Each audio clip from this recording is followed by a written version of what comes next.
Welcome to தென்றல் ஹோம்கார் products. தெரிஞ்சுக்கலாம் வாங்க பகுதியில இன்னைக்கு நம்ம பார்க்க போறது 7 சக்ராஸ். இதுல சக்ராஸ்ங்கிறது சமஸ்கிருத சொல். இத 7 சக்கரங்கள்னும் ஆன்மீக ரீதியா 7 சக்தி மையங்கள்னு சொல்லுவாங்க. எல்லா இயந்திரங்களும் சக்கரங்கள் வழியாத்தான் நகருது. இந்த சக்கரங்கள் இல்லாம மாட்டு வண்டியோ இல்ல இன்னைக்கு இருக்கக்கூடிய மாடர்ன் வண்டியோ இப்படி எதாலையும் நகர முடியாது. அதே மாதிரிதான் மனுஷனை ஒரு பரிமாணத்துல இருந்து இன்னொரு பரிமாணத்துக்கு நகர்த்தக்கூடிய வேலையத்தான் செய்து நம்ம உடம்புல இருக்கக்கூடிய சக்ராசம். சொல்ல போனா நம்ம உடம்புக்குள்ள 100க்கும் அதிகமான சக்ராஸ் இருக்கு. இதுல நம்ம நாடிகளோட டைரக்டா கனெக்ட் ஆகி இருக்கிறதும் நம்ம முதுகு தண்டு வடத்துல ஒரே நேர்கோட்டுல சந்திக்கக்கூடிய அதி அற்புதமான இந்த 7 சக்கரங்களை தான் இம்பார்ட்டன்டான 7 சக்ராஸ்னு சொல்றோம். அவை என்னன்னா மூலாதாரம் சொல்லப்படுற ரூட் சக்ரா, ரெண்டாவதா சுவாதிஷ்டானம் சொல்லப்படுற சாக்ரல் சக்ரா, மூணாவதா மணிப்பூரகம்னு சொல்லப்படுற சோலார் பிளக்சஸ், நாலாவதா அனாகதம்னு சொல்லப்படுற ஹார்ட் சக்ரா, அஞ்சாவதா விஷுக்தின்னு அழைக்கப்படுற த்ரோட் சக்ரா, ஆறாவதா ஆக்னேன்னு அழைக்கப்படுற தேர்ட் ஐ சக்ரா, ஏழாவதா சகசிராரான்னு அழைக்கப்படுற கிரவுன் சக்ரா. ஃபர்ஸ்ட் இந்த சக்ராஸ் எல்லாம் எங்க இருக்கு, அது என்னென்ன பண்ணுதுன்னு பார்க்கலாம். இதோட முதல் சக்கரம் முதுகெலும்போட முடிவுல இருக்கக்கூடிய மூலாதாரத்துல தொடங்குது. அதாவது பிறப்புறுப்புக்கும் ஆசன வாய்க்கும் இடையில இருக்கு. இத ரூட் சக்கரான்னு சொல்லுவாங்க. இதோட ரெண்டாவது சக்கரமான சுவாதிஷ்டானம் இது தொப்புல இருந்து 2 இன்ச் கீழே இருக்கு. இது ஆங்கிலத்துல சாக்ரல் சக்கரானும், மூணாவதா மணிப்புரகம் அது தொப்புளுக்கு 2 இன்ச் மேல தண்டுவடத்துல அமைஞ்சிருக்கு. இதை இங்கிலீஷ்ல சோலார் பிளக்சஸ்னு சொல்லுவோம். நான்காவது அனாகதா விலா எலும்புகள் ஒண்ணு சேரக்கூடிய நெஞ்சுக்குழிக்கு நேரா தண்டுவடத்துல அமைஞ்சிருக்கு. இங்கிலீஷ்ல இத ஹார்ட் சக்ரான்னு சொல்லுவோம். அஞ்சாவது விஷுக்தி தொண்டைக்குழிக்கு நேரா தண்டுவடத்துல அமைஞ்சிருக்கு, த்ரோட் சக்ரா. ஆறாவது ஆக்னே 2 புருவங்களுக்கு மத்தியில கொஞ்சம் மேல 3வது கண்ணு அழைக்கப்படுற இடத்துல இருக்கு. இத தேர்ட் ஐ சக்ரான்னு சொல்லுவோம். ஏழாவதா சகசிராரா உச்சந்தலையில மேல் நோக்கியவாறு இருக்கும். அதாவது பறந்த குழந்தைங்களுக்கு உச்சக்குழி தொடைக்குன்னு சொல்லுவாங்கல்ல, அந்த இடம் தான் கிரவுன் சக்ரா. சக்ராஸ பத்தி ஈஸியா புரியுற மாதிரி சொல்லணும்னா, நம்ம உடம்புக்குள்ள உள்ள இந்த சக்தி மையங்கள் செல்போனுக்குள்ள உள்ள பேட்டரி மாதிரி.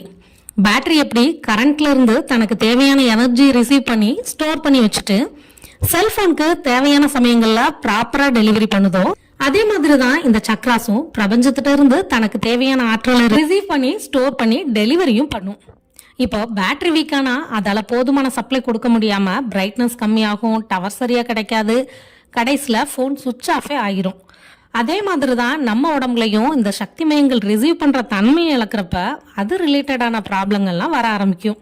உதாரணத்துக்கு முதல் சக்கரமான மூலாதாரம் தான் நம்ம ஸ்பைனல் கார்டு நேரா இருக்கிறதுக்கும் நம்ம முழு உடலோட நிலைத்தன்மைக்கும் நம்மளோட எனர்ஜிக்குமே ஆதாரமா இருக்கு. சப்போஸ் ஒருத்தருக்கு மூலம், ஆசனவாய் தொந்தரவு, மூட்டு வலி, கால் வலி பிரச்சனைகள்லாம் தோன்றதுக்கு இந்த ரூட் சக்கரால ஏற்பட்ட சக்தி குறைபாடே காரணமா இருக்கும். ரெண்டாவதா இருக்கக்கூடிய சுவாதிஷ்டான சக்கரம் இது எமோஷனலா கண்ட்ரோல் பண்ணக்கூடியது. மேலும் இது தான் இருக்கக்கூடிய அந்த அடிவயிற்று பகுதியில் இருக்கக்கூடிய கிட்னி, யூரினரி பிளாடர், ரீப்ரொடக்டிவ் ஆர்கன்ஸ்ல மற்றும் கருத்தரித்தல்ல ஏற்படக்கூடிய அத்தனை ப்ராப்ளங்களுக்கும் அடித்தளமா இருக்கக்கூடியது இந்த சாக்ரல் சக்ரா. மூணாவதா இருக்கக்கூடியது மணிப்புரகம். இது நம்ம கோல்ஸ முடிவெடுக்கக்கூடியதாகவும் மேலும் இது இருக்கக்கூடிய வயிற்று பகுதியில் ஏற்படக்கூடிய அத்தனை ப்ராப்ளங்களுக்கும் பேஸாவே இருக்கு. சிறுகுடல், பெருங்குடல் முதலான அனைத்து ஜீரண பிரச்சனைகளுக்கும், லிவர், பான்கிரியாஸ் மாதிரியான உறுப்பு தொடர்பான நோய்கள் வர்றதுக்கும் காரணமா அமைது இந்த மணிப்புரகம் சக்கரம். நாலாவதா இருக்கக்கூடிய அனாகதா சக்ரா அது எந்த இடத்துல லொக்கேட் ஆயிருக்கோ அதை சுத்தி இருக்கக்கூடிய இதயம், நுரையீரல்ல ஏற்படக்கூடிய பிரச்சனைகளுக்கும் ரத்த ஓட்டம் சம்பந்தமான பிரச்சனைகளுக்கும் காரணமா அமையுது. ஹார்ட் அப்படின்னாலே நம்ம எல்லாத்துக்கும் முதல்ல ஞாபகத்துக்கு வர்றது அன்பு தான். இதுக்கு இருக்கக்கூடிய பிளஸ் பாயிண்ட் என்னன்னா, மற்ற சக்கரங்களை கிளென்ஸ் பண்றதுக்கும் நம்மளோட நெகட்டிவ் தாட்ஸ வெளியேற்றுறதுக்கும் இந்த ஹார்ட் சக்ரா தான் உதவுது. இருக்கக்கூடிய விஷுக்தி இதுவும் தான் இருக்கக்கூடிய தொண்டைக்குழி சார்ந்த த்ரோட் இன்ஃபெக்ஷன், குரல்ல பிரச்சனை, வாய்ஸ்ல ஸ்டார்டிங் ட்ரபிள், சொல்ல நினைக்கிறத சொல்ல முடியாம போறது, தைராய்டு கிளாண்ட் சம்பந்தமான அத்தனை பிரச்சனைகளுக்கும் காரணமா அமையுது. உங்ககிட்ட ஒரே ஒரு சீக்ரெட் சொல்றேன். இந்த த்ரோட் சக்ரா வீக்கா இருக்கிறவங்களால எந்த ஒரு சீக்ரெட்டையும் மெயின்டைன் பண்ண முடியாதான். ஆறாவதா இருக்கக்கூடிய ஆக்ன சக்ரா அதை சுற்றி இருக்கக்கூடிய கண்கள், காது, மூக்கு மற்றும் நரம்பு சம்பந்தமான பிரச்சனைகளை சரி செய்யக்கூடியது. எந்த ஒரு பிரச்சனையையும் ஒரே ஆங்கிள் மட்டுமே யோசிக்க வைக்காம வேற ஒரு பரிமாணத்திலையும் யோசிக்க வைக்கிறதாலையும் நம்மளோட உள்ளுணர்வை ஸ்ட்ராங்கா வச்சுக்க உதவுறதுனாலையும் தான் இதுக்கு தேர்ட் ஐ சக்கரானே பேரு. ஏழாவதா இருக்கக்கூடியது சகசிராரா. இது உச்சந்தலையில மேல் நோக்கி இருக்கக்கூடிய சக்கரம். மூளை நரம்புகள் மற்றும் ஆன்மீக ரீதியா சம்பந்தப்பட்டது. பிரபஞ்சத்துக்கும் நமக்குமான கனெக்டிவிட்டியே இந்த கிரவுன் சக்கரா தான். சரி, சக்ராஸ்னா என்ன, அது எங்க இருக்கு, சக்ராஸ் வீக்கான நமக்கு என்னென்ன பிரச்சனை வரும்லாம் பார்த்தாச்சு. இப்போ அதை எப்படி சரி பண்ணலான்னு பார்க்கலாம். இதுவும் ரொம்பவே ஈஸி.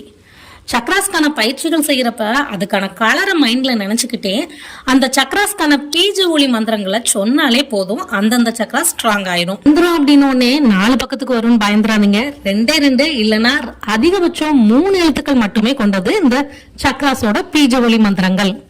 வேற ஒருத்தர் தான் பண்ணணும் அப்படின்னு இல்லைங்க, நமக்கு நாமளே பண்ணி இதை சரி பண்ணிக்கலாம்.